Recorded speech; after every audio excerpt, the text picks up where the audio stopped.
Welcome to Still Here, a Shattered Hearts Oasis podcast.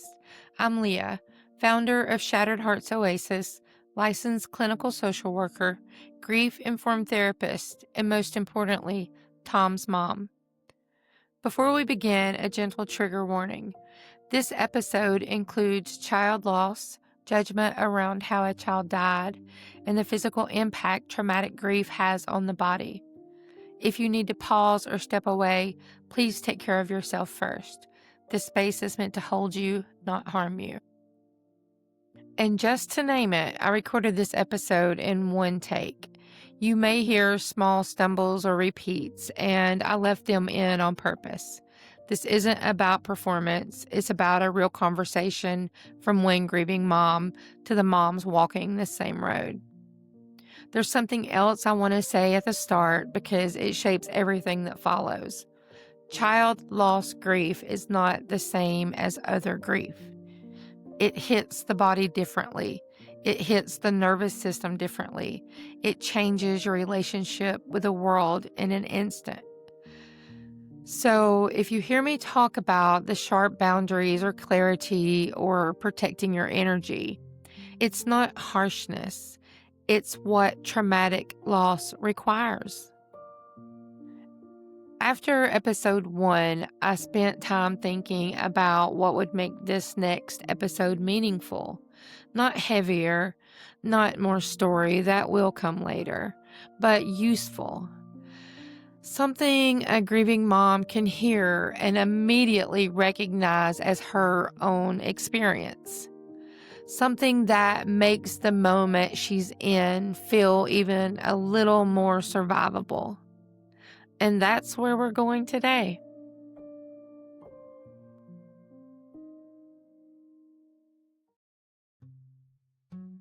So, as I was preparing for this episode, I started thinking about what was a hard thing early in my grief journey, a most difficult part of navigating that world. And you know what it was? The things people say to grieving moms. Like, you need to find closure. Ma'am, I didn't misplace a set of keys. Nothing prepares you for it. Every grieving mom I've ever talked to can list off several things that someone said that stopped her in her breath for a second. I quickly seen that it not only bothered me, who some may call too defensive, but hundreds of other moms. So I felt it's valid, and I started writing them all down. Not with the goal of shaming the people who have no clue what to say, but to build something that gives grieving parents a voice when these things are said.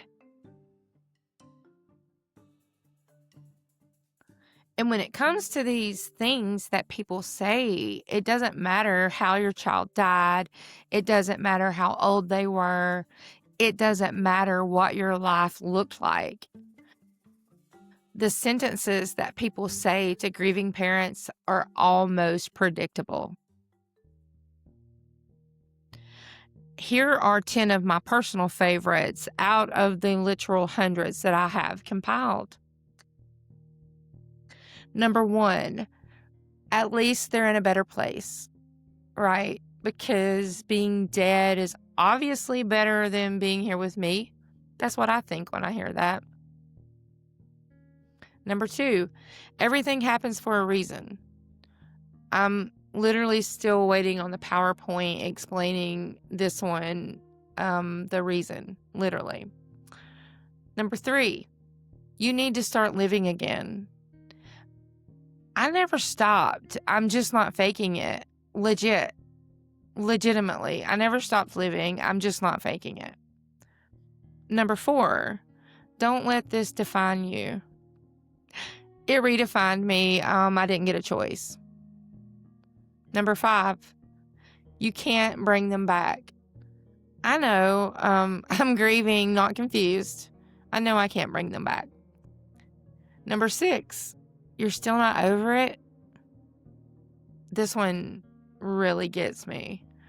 No, I'm not over it. Grief isn't the flu. It doesn't pass. No. Number 7, at least they didn't suffer. And I guess that's supposed to be the part where I feel lucky. Yeah, that's how that makes me feel. Number 8, you have to be strong. Oh, sorry. Was I not performing grief well enough for the audience? Really? Number 9, you have to move forward. I did. I just brought my grief with me. Yeah. And number 10, don't dwell on the negative. Oh, you mean the part where my child died? Yeah. If you've heard any of these, you already know they don't just land in your ears. They land in your body. Here's the thing. You're not reacting to the words. You're reacting to what the words demand of you. When someone says to you, you have to stay positive, your nervous system tightens, your chest contracts, your throat closes, your whole internal world says, this person does not see me at all. Each type of saying hits a different part of you. So let's break down those different types one by one. Toxic positivity. Examples of that are the you have to stay positive type of statements. Those demand emotional performance. When you are in survival mode, positivity is not a tool, it's a threat. The next is spiritual cliches.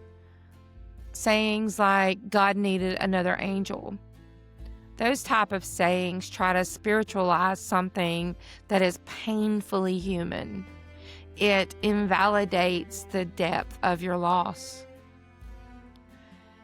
And next, comparison statements. The type of sayings like, at least you have other children.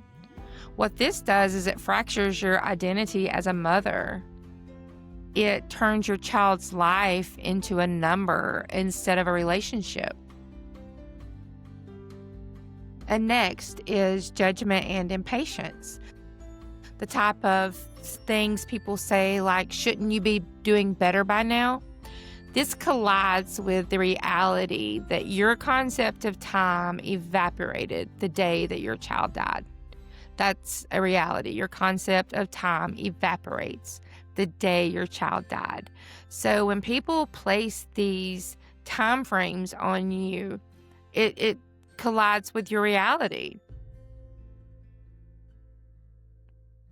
I chose this next and last one because I do feel like it's a really important thing for grieving moms, parents, anyone who listens to this to know that cause of death judgment is a really difficult thing that moms have to hear. And those kind of statements, like in my case, well, motorcycles are dangerous. What this does is it attaches blame exactly where grief already aches. And this is where I want to pause, because these aren't just comments, they're turning points. The exact moments where your voice either disappears or begins. I'm not bringing these sayings up to make us angry. I'm bringing them up because these are moments where grieving moms lose their voice or they realize they never had one. These comments hit your body before you even have a language for what you're feeling. Your throat tightens, your chest sinks, your breath changes. And most moms either freeze, shut down, or perform what makes the other person comfortable. My goal in this episode is simple. to help you understand what's happening inside of you so you can finally have the language to protect yourself. These sayings become a lens, not just to understand grief, but to understand your voice in grief. When grief rewires your body, your energy, your reactions, your voice has to be rebuilt too. To understand your voice, you have to understand what grief does inside your body first. Grief rewires you from the inside out. And if nobody explains that, you start thinking something is wrong with you. Nothing is wrong with you. You're grieving. One of the first things that shifts is your emotional energy. It collapses. The things that used to get reactions, conflict, petty frustrations, people you didn't like, they suddenly mean nothing. Not because you've healed, not because you've forgiven, but because grief drops anything that isn't required for survival. Your priorities change next. You stop allowing anything that doesn't feel good. You protect your energy without apology. You stop absorbing the emotional weight of other people. You stop performing. You stop pretending. And your body changes too. For me, grief sits in my throat, always right under the breath. Every inhale is a decision. Hyperfocus is another part of grief. That isn't avoidance, it's survival. Your brain creates somewhere to live while you hold the weight of what happened. Every one of these things is normal, and through all of it, you are still here.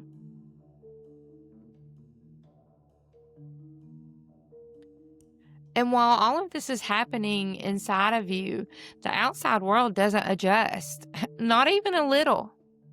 People still want the version of you who carried everything and made sure everyone else felt okay. That version of you does not exist anymore, and she shouldn't. This is not failure. This is grief. And that mismatch, your new reality and their old expectations, creates pressure. Pressure to look okay. Pressure to reassure them, pressure to manage their discomfort instead of your pain. People want your grief to be tidy, manageable, comfortable for them. They want the smile, the composure, the strength that they can complement. And if you're not careful, you start performing the version of grief that makes everyone else a little less uncomfortable. Pretending, filtering, hiding. Someone once asked me, "Don't you think you should be getting better by now?" She wasn't trying to hurt me. She just didn't understand that better does not exist in this language. If you don't protect your grief, the world will tell you how to grieve. You're allowed to say, "That didn't feel good. I am not okay today. I don't want to talk about that." None of that is rude, it's survival. And through that pressure, you're still here. Nothing exposes that pressure more clearly than when someone asks the question every grieving mom dreads. How did they die?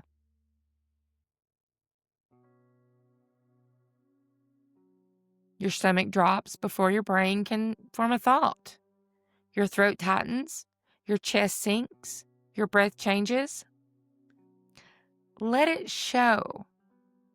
You don't have to perform composure. This isn't a battleground.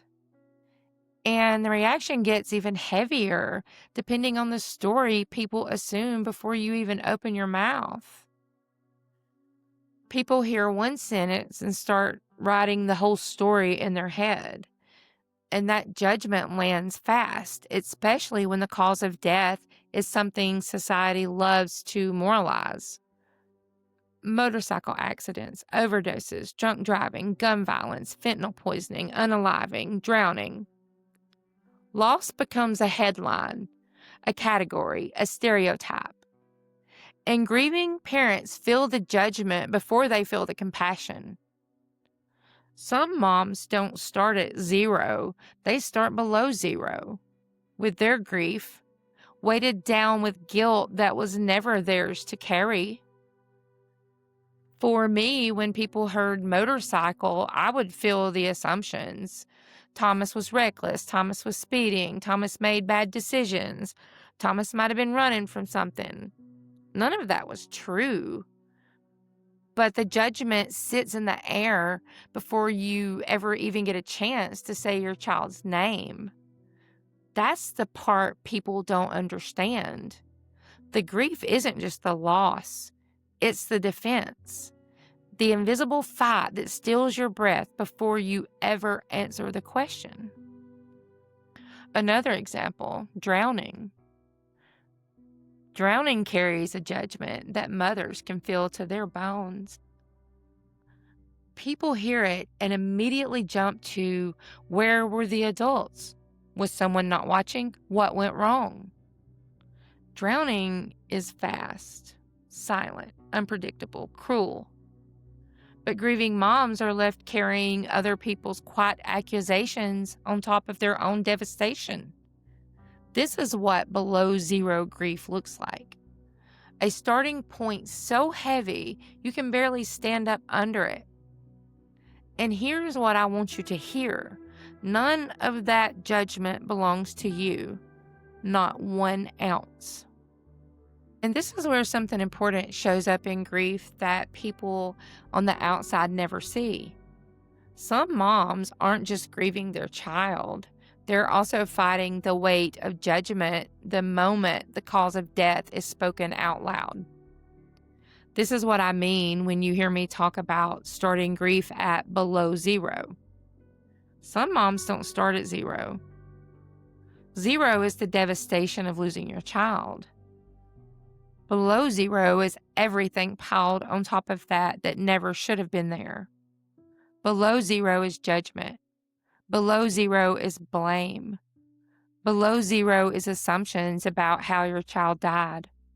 Below 0 is religious shame. Below 0 is society deciding who deserves compassion and who has to earn it. And if you started your grief at below 0, I want you to hear me clearly. There is nothing wrong with you. You are carrying more than grief.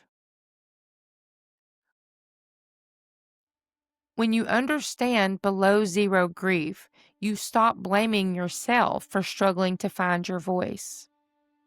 How could you possibly speak clearly while carrying the weight that never belonged to you?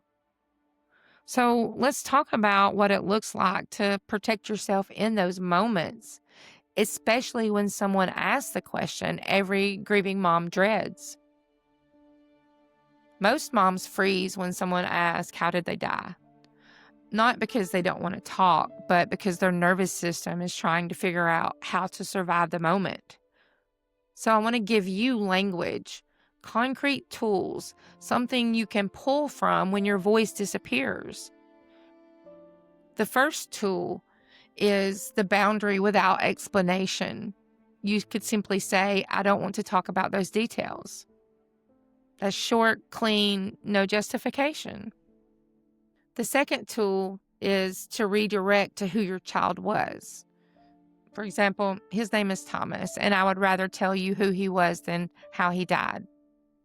This is one that many moms choose because it shifts the energy back toward their child's life. The third tool is the honesty of the moment.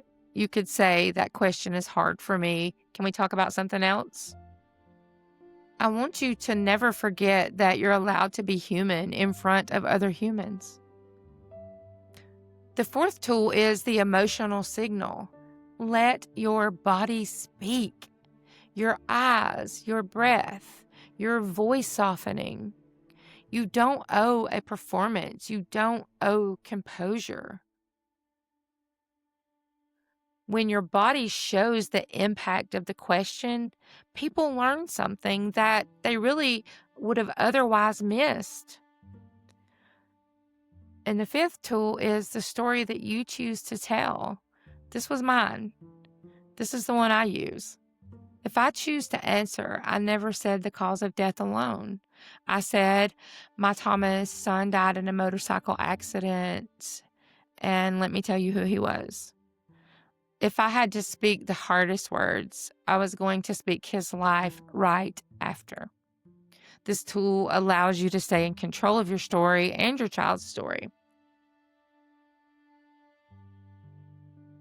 Having a voice in grief isn't just about the words you choose, it's also about the space the people around you give you. Because some situations are too painful, too loud, too emotionally disorienting for a grieving parent to walk into. And this is where grace from your support system matters more than people realize. Grace from your support system is not just about letting you have a voice. It's also about letting you have a choice. There are things in grief that your body simply cannot do. Weddings are one of them. The joy, the music, the celebration, the beginning of someone else's life. It collides with your reality in a way that is physically painful. I opted out of my niece's wedding. I opted out of Thomas's best friend's wedding. Not out of avoidance, not out of distance, but out of survival. And when I was making that decision, it actually started with my niece's wedding because hers came first. I remember thinking, if I am there, I will become the scene. Emily's wedding would be remembered by the heartbreak of there's Thomas's mom instead of the joy of her day. My presence would have shifted the emotional center of an event that wasn't about me. But my absence, while absolutely noticed, was not traumatic for anyone. It was the choice that honored her day and honored my grief at the same time. And here's the part that really matters. Your support system should make room for that. Wedding invitations sent to grieving parents should come with built-in grace, a clear opt-out that doesn't require explanations, apology, or emotional labor. No guilt, no we'll miss you, no subtle pressure to push past what your body can't do. If grief requires you to stay home, love should make space for that. And when the people around you offer that kind of grace, the kind that removes pressure instead of adding to it, your grief gets lighter for a moment. But not every grieving parent receives that support. And that's where another layer of pressure builds, a layer we don't talk enough about, which brings me to the next part of this conversation. These moments, the questions, the assumptions, the judgments, are where your voice gets built. Not the loud voice, not the public voice, the internal one. The one that says, I get to decide what I share. I get to protect my energy. I get to choose how my child is spoken about. You are not being rude. You're not being dramatic. You are not being difficult. You are grieving, and you are learning yourself all over again. Through all of it, you're still here.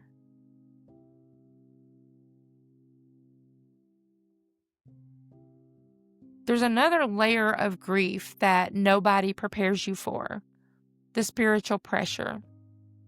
Not faith, not God, not belief, the pressure, the comments, the cliches, the assumptions about what you should believe now that your child is gone. People say things like, God needed another angel. He's in a better place. Everything happens for a reason. These sentences aren't comforting. They are a form of spiritual performance expected of grieving parents. And for many moms, especially those with complicated religious histories, these comments can cut deeper than people realize. I grew up in a deeply religious environment. Church was the center of everything. As a teenager, I looked around and thought, if this is what God is, I'm out. And I walked away without guilt, without confusion, without shame, just clarity.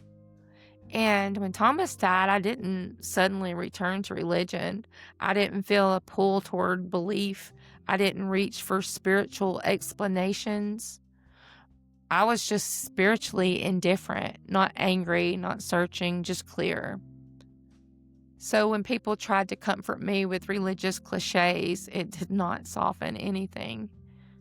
It made the grief heavier because it asked me to betray myself to make someone else comfortable.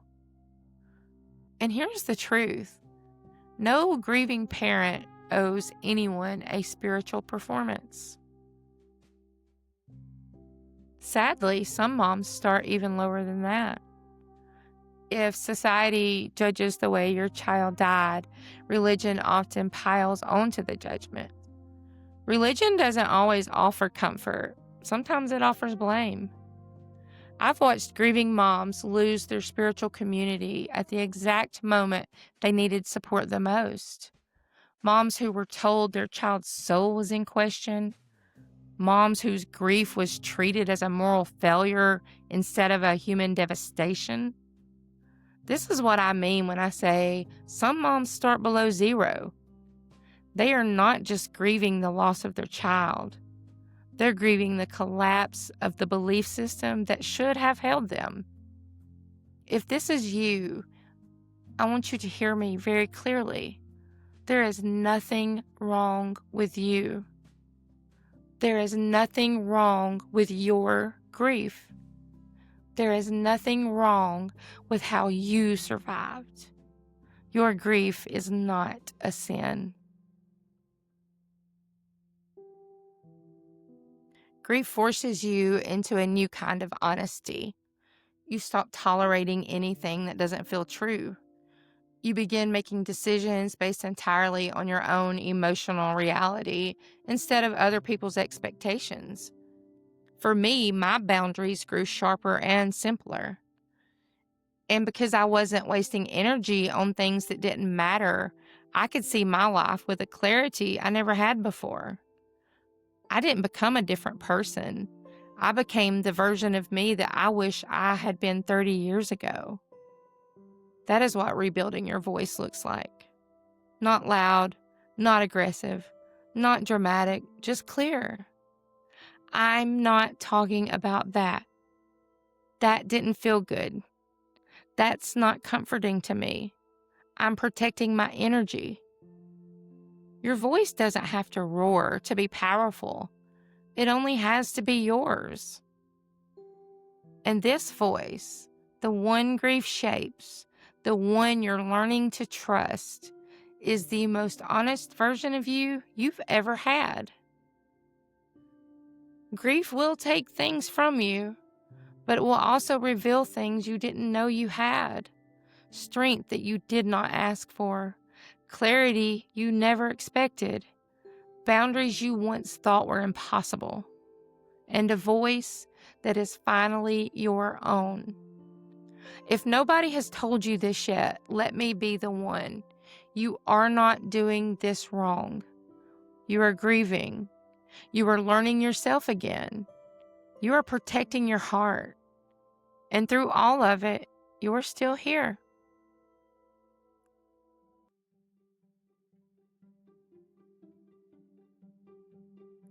Thank you for spending this time with me today. If something in this episode settled into you or helped you feel a little more understood, then this work is doing what it's meant to do. Grief is heavy. Finding your voice inside of it is hard, but you're doing it. And through all of it, you're still here. I'm Leah, Tom's mom. Thank you for listening to Still Here, a Shattered Hearts Oasis podcast.